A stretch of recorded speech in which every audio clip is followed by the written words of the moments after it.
Hi viewers, welcome to our channel. ప్రస్తుతం మనతో పాటు దాము బాలాజీ గారు సీనియర్ జర్నలిస్ట్ ఉన్నారు. వారితో ఒకసారి మాట్లాడదాం. సార్ నమస్కారం సార్. నమస్తే. సార్ నిన్న ములాఖాత్ తర్వాత జగన్మోహన్ రెడ్డి గారు అధికారులు గట్టి వార్నింగ్ ఇచ్చారు సార్. మేము అధికారంలోకి వచ్చిన తర్వాత గుడ్డలు ఇడిసి కొడతామని చెప్పేసి అన్నారు. ఇప్పుడు దానికి కౌంటర్ గా పోలీస్ సంఘం వారు కూడా బయటకు వచ్చి జగన్మోహన్ రెడ్డి గారికి వార్నింగ్ ఇచ్చేశారు. మీరు కానీ ఆ మాటలు వెనక్కి తీసుకోకుంటే మేము కూడా మీ గుడ్డలు విడి కొడతామన్నట్టుగా వాళ్ళు కూడా చెప్పినట్టుగా వార్తలు వినిపిస్తున్నాయి సార్. ఏదేమైనా ఒక హీట్ అయితే పెరిగిపోయింది నిన్న ములాఖాత్ తర్వాత. మరి ఏం జరుగుతుంది ఆంధ్రప్రదేశ్ లో? మరి ఇలా మాటల యుద్ధం పైన మీ ఒపీనియన్ ఏంటి? ఆంధ్రప్రదేశ్ రాజకీయాల్లో రోజు రోజుకి టెన్షన్స్ పెరుగుతున్నాయి. ఎందుకంటే ముందు నుంచి కూడా అధికారంలోకి రాకముందు కూడా లోకేష్ రెడ్ బుక్ పరిపాలన గురించి మాట్లాడాడు. రెడ్ బుక్లో అందరి పేర్లు రాసుకుంటున్నానని చెప్పాడు. అలాగే వచ్చిన తర్వాత పోలీస్ అధికారులని దాదాపు 59 మంది డిఎస్పీలకి ఇప్పటికి కూడా పోస్టులు ఇవ్వలేదు. అట్లాగే చాలామంది ఐఏఎస్ ఐపీఎస్ అధికారులను కూడా వేధిస్తున్నారన్న విమర్శలు వస్తున్నాయి. ఎందుకంటే గత ప్రభుత్వంలో జగన్ ఎలాగైతే వేధించాడో అంతకు రెట్టింపుగా ఇప్పుడు స్టార్ట్ చేసినట్టుగా మనకు కనబడుతుంది. అంటే నువ్వు 5 పైసలు ప్రతీకారం తీర్చుకుంటే నేను 10 పైసలు తీర్చుకుంటా అన్న ఇది మళ్ళీ జగన్ వచ్చినాక 20 పైసలు తీర్చుకుంటాడు.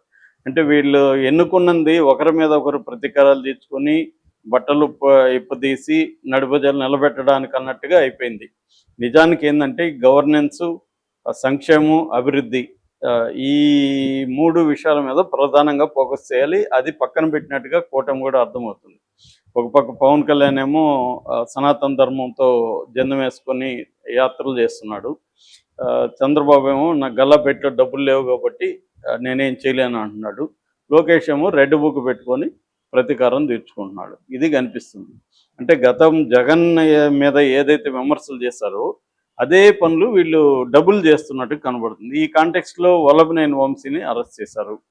సో దాంతో జగన్ జైలుకి వచ్చాడు. నిన్న జైలుకి అరౌండ్ 12 గంటలకి పంకజశ్రీ వాళ్ళ భార్యతో కలిసి వెళ్ళి పరామర్శించాడు. బయటకు వచ్చినాక మరి అతను ఏం చెప్పాడో తెలియదు, కానీ ఎప్పుడూ లేనంతగా మామూలుగా ఈ స్థాయిలో మాట్లాడు జగన్ కూడా బట్టలిప్పది స్థాయిలాగా మాట్లాడు రెచ్చిపోయినాడు నిన్నైతే. సో అది పోలీసులను కూడా అన్నాడు. ఎందుకంటే ఒక పోలీస్ ఆఫీసర్ ఎవరో వంశీతో అన్నాడంట, మీ ప్రభుత్వం లోపల నేను రిటైర్డ్ అయిపోతాను, నన్ను మీరేం పీకలేరని అంట. అందుకని జగన్ ఏమన్నా అంటే రిటైర్డ్ అయిపోయినా కూడా మిమ్మల్ని వదలం, సప్త సముద్రాలు కావాలన్నా కూడా మిమ్మల్ని తీసుకొచ్చి బట్టలు విప్పదీసి నిలబెడతాం అన్నాడు. కొడతామని లేదు, నేను వీడియో విన్నాను, నిలబెడతాం అన్న, బట్టలు కూడా తీసి నిలబడతా ఉన్నాడు. ఏదేమైనా అది రాంగ్ స్టేట్మెంటు. ఎందుకంటే ఒక సీఎంగా ఉండిన వ్యక్తి, ప్రతిపక్ష నాయకుడు పోలీసుల్ని బట్టలు ఇప్పదీస్తాం అనేది రాంగ్ స్టేట్మెంటు. గతంలో వాళ్ళు కూడా అలాగే మాట్లాడారు. లోకేష్ లాంటి వాళ్ళు కూడా ఇట్లాగే మాట్లాడారు. సో అదే పని ఇప్పుడు జగన్ కూడా చేస్తున్నాడు. అంటే ఫ్రస్ట్రేషన్ బాగా కనిపిస్తుంది జగన్లో. ఎందుకంటే నేను చాలాసార్లు చెప్పాను, చంద్రబాబుకి జగన్కున్న ఒక తేడా ఏంటంటే చంద్రబాబు అధికారంలో లేకపోయినా తన మనుషులు ఎవరైనా ఉంటే వాళ్ళని అరెస్టులు చేసినా, కేసులు పెట్టుకున్నా విడిపించుకోవడంలో చాలా ఫాస్ట్గా ఉండగలరు. ఎందుకంటే ఆయనకి సిస్టమ్స్ మీద ఉండే పట్టు ఎవరికి లేదు. కానీ జగన్కి అది లేదు. ఇప్పుడు ఇతను అరెస్ట్ అయినా వెళ్ళి పరామర్శించి బయట మాట్లాడాల్సి తప్ప సుప్రీంకోర్టు స్థాయిలో పావులు కదిపి అతను బయటికి తీసుకొచ్చే పరిస్థితి జగన్కి లేదు. కింద కోర్టు నుంచి వెళ్ళుకుంటే వెళ్ళాలి. సో తన ఫ్రస్ట్రేషను బయట చూపించాలి కాబట్టి పోలీసు వాళ్ళ మీద చూపిస్తున్నారు. సో ఇప్పుడు దానికి కౌంటర్గా ఫస్ట్ బీజేపీ నాయకుడు, ఆయన బీజేపీ రాష్ట్ర కార్యదర్శి జయప్రకాష్, ఆయన జగన్ని బట్టలు పెద్దసి నడివీధిలో కడ్రాయర్ మీద తన్నుకుంటూ తీసుకెళ్తాం, కొట్టుకుంటూ తీసుకెళ్తామని స్టేట్మెంట్ ఇచ్చాడు. నిజానికి మరి ఆయనకి ఎందుకు కోపం వచ్చిందో తెలియదు. సో తెలుగుదేశం వాళ్ళు అంటే ఒక అర్థం ఉంది. ఆయన అన్నాడు, కూటమిలో భాగం కాబట్టి అన్నాడు అనుకోవచ్చు. లేదో ఇటువంటి సమయంలో పాపులర్ కావాలని కూడా చాలామంది మాట్లాడుతుంటారు. దాని తర్వాత పోలీసు అధికారుల సంఘం అధ్యక్షుడు జనకుల శ్రీనివాసరావు ఆయన మాట్లాడుతూ, ఆయనైతే జగన్ని బట్టలు ఎప్పుదేస్తాను అనలేదు, నేను వీడియో చూశాను. ఆయన ఇది ఖండిస్తున్నా ఉన్నాడు. మేము న్యాయం, ధర్మం, సత్యం, చట్టం ఈ 4 సింహాలకి మాత్రమే లొంగి ఉంటాం, మేము ఇంకెవరికి లొంగి ఉన్నాం అన్నాడు. అది కామెడీ స్టేట్మెంటు. ఎందుకంటే పోలీసులు అంటేనే రాజకీయ నాయకుల చేతులు కిలుబొమ్మలాగా ఉంటారు, అది డౌట్ ఏం లేదు, ఏ ప్రభుత్వం ఉన్నా. ఇదే జనకుల శ్రీనివాసరావు మీరు గతంలో వీడియోలు చూస్తే తెలుగుదేశం వాళ్ళ మీద కూడా ఇలాగే మాట్లాడాడు. ఆ తర్వాత తెలుగుదేశం ప్రభుత్వం అధికారంలోకి వచ్చినాక వర్లరామయ్య దగ్గరికి వెళ్ళి సారీ కూడా చెప్పాడు ఈయన. సో ఆ స్థాయిలో ఇప్పుడు ఏమైపోయిందంటే, అంతకుముందు కూడా మనం మాధవ్ ఉన్నాడు కదా, అతను గోరంట్ల మాధవ్ కూడా ఇలాగే రెచ్చిపోయేవాడు. మన ఎవరు జేసీ దివాకర్ రెడ్డిని ఛాలెంజ్ చేస్తూ మాట్లాడాడు. అంటే చాలామంది పోలీస్ అధికారులు ఎలాగంటే ఒక రాజకీయ నాయకుల్లాగా మాట్లాడతాం. నిజానికి చాలాసార్లు కోర్టులు వాళ్ళని మందలించాయి కానీ వాళ్ళలో మార్పు రాలేదు. సో ఇప్పుడు కూడా ఏం జరుగుతుందంటే, గతంలో ఇదే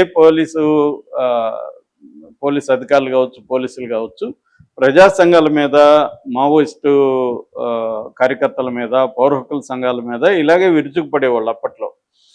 అవి పోయి ఇప్పుడు ఏమైందంటే ప్రతిపక్షాల మీద విరుచుకుపడడం అనేది మొదలైంది. అంటే అధికార పక్షము ఎవరి మీదైతే వెళ్ళి వాళ్ళని దాడులు చేయమనో, కొట్టమనో, చంపమనో చెప్తుందో వీళ్ళు అదే చేస్తారు. ఎందుకు? వీళ్ళ అవినీతి, పోలీసు శాఖలో అవినీతి అనేది వెరీ వెరీ కామన్.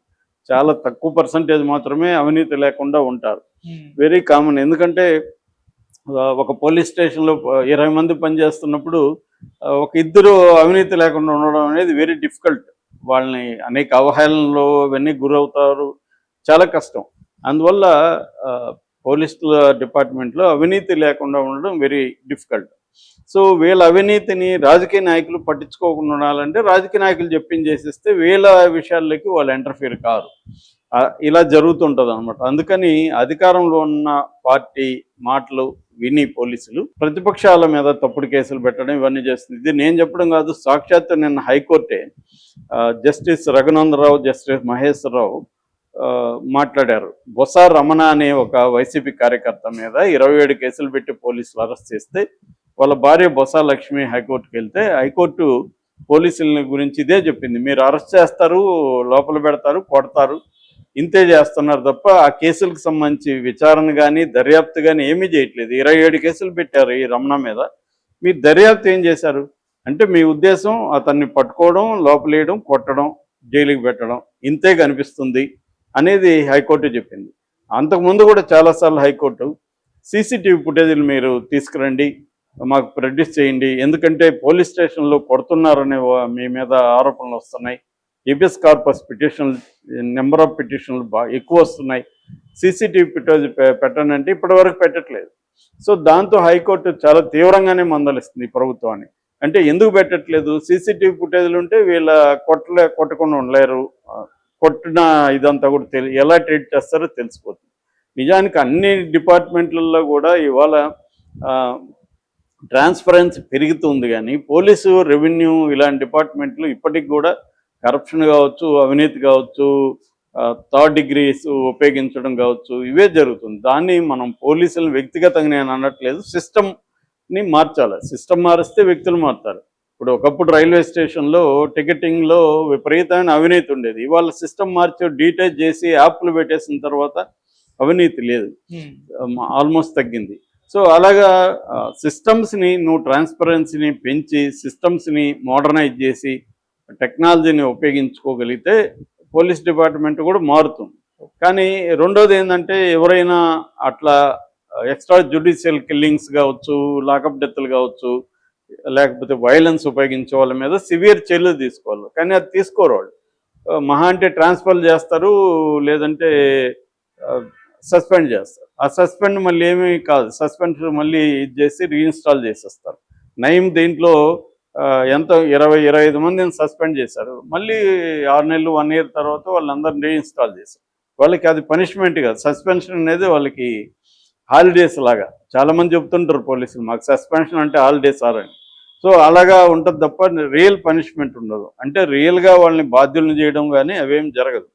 అందువల్ల ఎవరు వచ్చినా ప్రతిపక్షాల మీద, జగన్ ప్రభుత్వం ఉన్నప్పుడు ఇదే పోలీసులు ఇటు తెలుగుదేశం వాళ్ళు జనసేన మీద విరుచుకుపడి దాడులు చేయడం, అర్ధరాత్రి పోయి అరెస్టులు చేయడం, చాలా ఘోరంగా బిహేవ్ చేశారు. చివరికి మన త్రిపుల్ డిప్యూటీ స్పీకర్గా ఉన్న రఘురామకృష్ణరాజు మీద కూడా థర్డ్ డిగ్రీ ప్రయోగించారని ఆయన విమర్శ చేస్తున్నాడు, ఆరోపణ ఉంది, కేసు కూడా ఉంది. సో ఈ స్థాయిలో ఇది ఇప్పుడుది కాదు, నేను గత 20 ఏళ్ల ముందు నుంచి వింటున్నా. ఇదే మాదిరి పెరుగుతూనే ఉంది. టెక్నాలజీ వచ్చింది, మీడియా పెరిగింది, అన్నీ పెరిగింది, కానీ పోలీస్ వ్యవస్థలో బేసిక్గా చేంజ్ రాలేదు. దీనికి ప్రధాన కారణం రాజకీయ వ్యవస్థ వాళ్ళని కంట్రోల్ చేయడం, మోడీ వచ్చిన తర్వాత ఇది సిస్టమేటిక్గా పెరిగింది. ఎందుకంటే నేషనల్ ఇన్వెస్టిగేటివ్ ఏజెన్సీలను కూడా మోడీ తన గుప్పెట్లో పెట్టుకొని